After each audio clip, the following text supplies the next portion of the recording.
ये बच्चे भी दूसरा स्कूल के हैं, ये स्कूल के नहीं है। कौन सा स्कूल क्यों आप?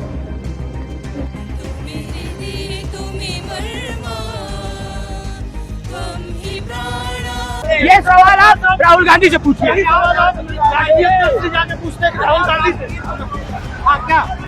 स्कूल कॉलेजों में छात्र भाजपा की पोल खोल रहे हैं। छोटे छोटे जन अल्फा जो हैं वो सरकार के हलक में हाथ डालकर सवाल पूछ रहे हैं।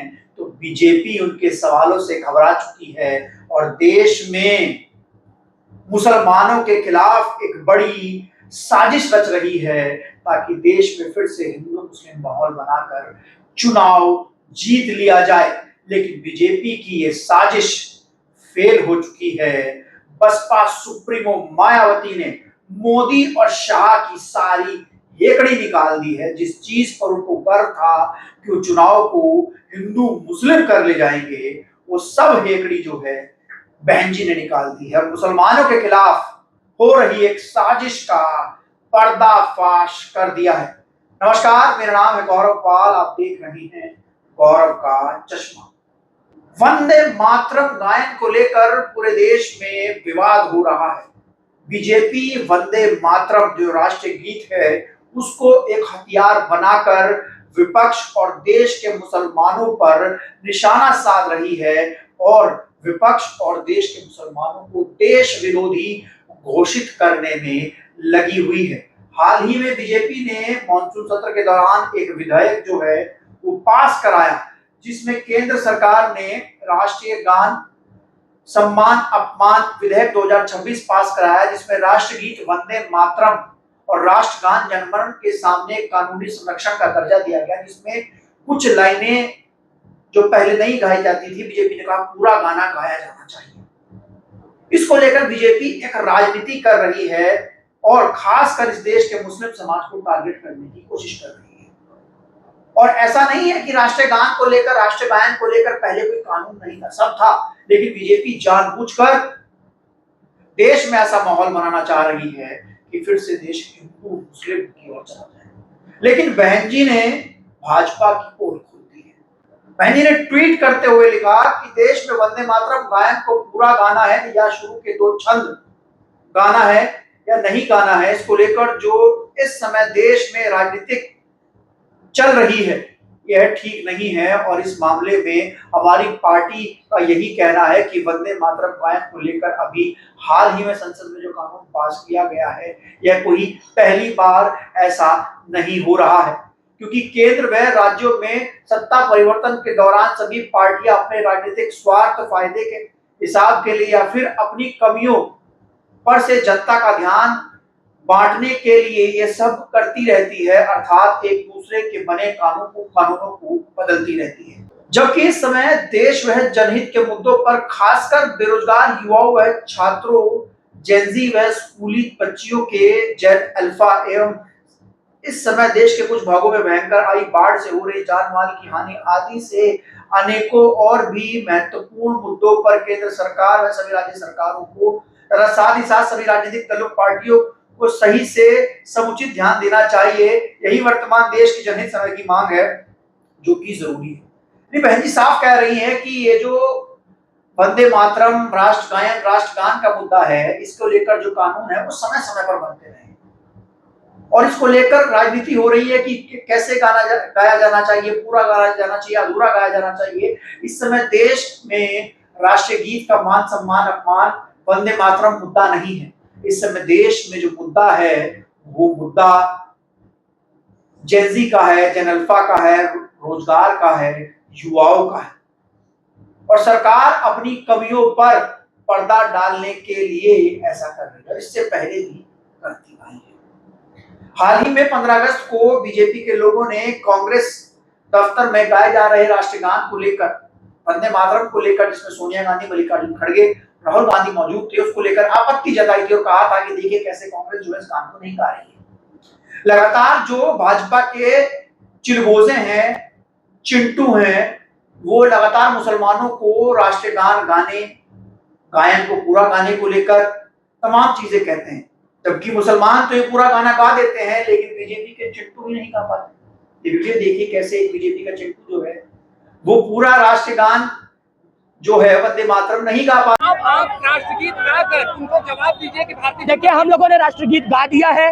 राष्ट्रगीत के समय यहाँ सारे कार्यकर्ता हमारे उपस्थित थे और राष्ट्रगीत के समय आपको वीडियो मिल जाएगा। इनके तमाम कार्यकर्ताओं से सुन लेना हम लोग पूरा बजा देंगे, लेकिन सुन लीजिए। नहीं फिर से हाथ बजते हुए हम लोग गाएंगे राष्ट्रगीत ना। अरे हम लोग गाएंगे, चिंता मत करिए। हम लोग पूरे कार्यकर्ता एकत्रीकरण, आप बुला लीजिए ना कांग्रेस के कार्यकर्ताओं को, गवा लीजिए, हम लोग भी गाने को तैयार है। अरे मैं तो गाऊंगा, उनको भी बुलाइए और उनको बुला लीजिए, आमने सामने गीत हो जाए, अपना आमने सामने राष्ट्रगान हो जाए, आप आमने सामने राष्ट्रगान हो जाए। धन्यवाद। ये सवाल आप राहुल गांधी से पूछिए। लेकिन उसको मुसलमानों के मुंह से पूरा राष्ट्रगान सुना है। मतलब आप समझ सकते हैं कि बीजेपी देश में फिर से हिंदू मुस्लिम करने की कोशिश कर रही है। मोदी शाह फिर से एक साजिश रच रहे हैं, क्योंकि देश का युवा जेन अल्फा जो है सड़कों पर उतर रहा है। वो स्कूल कॉलेज रोजगार को लेकर सवाल पूछ रहा है। देश में जो बाढ़ आई है उसमें जान माल का नुकसान हुआ है, असम में कितना बड़ा नुकसान हुआ है उसको लेकर सवाल पूछ रहा है। और यही वो कारण है कि बीजेपी इन मुद्दों पर से ध्यान भटकाने के लिए, अपनी कमियों को छुपाने के लिए ये जो वंदे मातरम को मुद्दा बनाकर लाई है। अभी जो विधेयक 2026 में पास कराया गया पहला ऐसा विधेयक नहीं है। 1971 में भी इसको लेकर विधेयक पास कराया गया था और इससे पहले 1937 में भी कांग्रेस ने आजादी से पहले इस पूरे मामले पर जो रविंद्रनाथ टैगोर थे उनकी सलाह पर राष्ट्रगान को प्रस्तावित किया था, वंदे मातरम को प्रस्तावित किया था। लेकिन बीजेपी के लोग बार बार इसको कहीं ना कहीं मुद्दे से भटकाने की कोशिश कर रहे हैं देश को। तो वही मैं आपको बता दूं कि अभिजीत दिप्ते की जो मुहिम है स्कूल ठीक करो अभियान, उससे भाजपा बौखला चुकी है। एक और उत्तर प्रदेश के मुख्यमंत्री योगी आदित्यनाथ कहते हैं कि आइए हमने स्कूलों का कायाकल्प कर दिया है, आपको वीडियो बनानी है बनाइए। अरे केवल उसी में नहीं, बेसिक शिक्षा परिषद का ही आप देखें, आज ये कह रहे हैं कि हम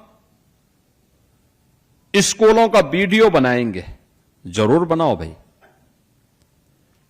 हमने तो ऑपरेशन कायाकल्प के माध्यम से हर स्कूल के अच्छी फ्लोरिंग बनवाने में योगदान किया है।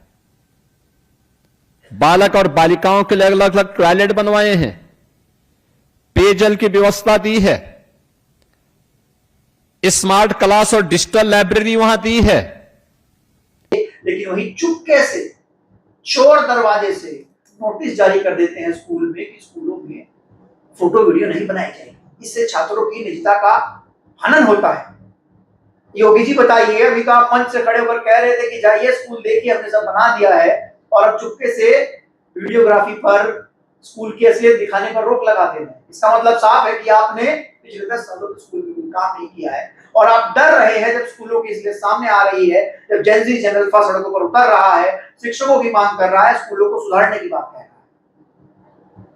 अभी हाल ही में अभिजीत दिप्ते एक स्कूल में पहुंचे हुए थे। अभिजीत दिप्ते के खौफ से सरकार इतनी घबराई हुई है स्कूल ठीक करो अभियान की वजह से कि जिस स्कूल में वो पहुंचे थे उस स्कूल में आनंद फानंद में सरकार ने मिड डे मील के लिए नई प्लेट पहुंचा दी, दूसरे स्कूल से बच्चे लाकर वहां पर बिठा दिए। ये देखिए, ये कल शाम को जेसीबी आई थी। हमें पता है ये लोग क्या करते हैं। इतने दिन ध्यान दिया कि इन्होंने लाइट भी था स्कूल में, ये सारा इन्होंने गली का है ना। ये जो प्लेट देख रहा हूँ ये भी आज ही आएगा ना। बच्चे भी दूसरा स्कूल के हैं, ये स्कूल कौन सा स्कूल क्यों आप पीपल, आप स्कूल के नहीं हो।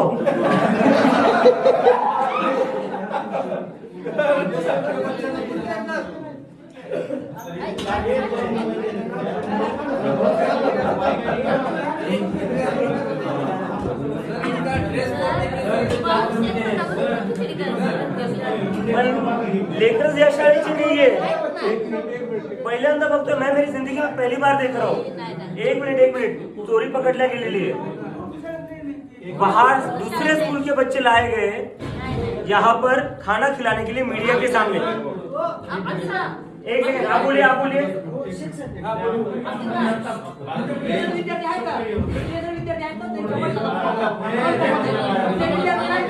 अभिजीत दीपके ने बच्चों से बात की तो उनको पता लगा, बच्चों ने कहा कि हम तो स्कूल के हैं नहीं, हमको तो कहीं और से लेकर आया गया है। मतलब क्या दो नंबरी करने में सरकार लगी हुई है, ये सबको दिखाई दे रहा है।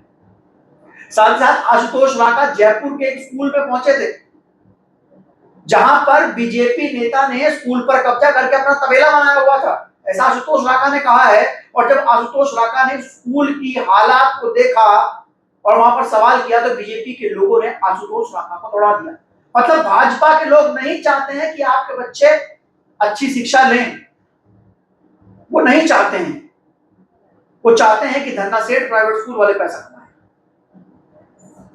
और इसी वजह से बीजेपी ये वंदे मातरम पूरा मामला लेकर आ रही है, जिससे वो कांग्रेस को मौक कर रही है कि कांग्रेस देश विरोधी है, राष्ट्रगान नहीं गा रही है।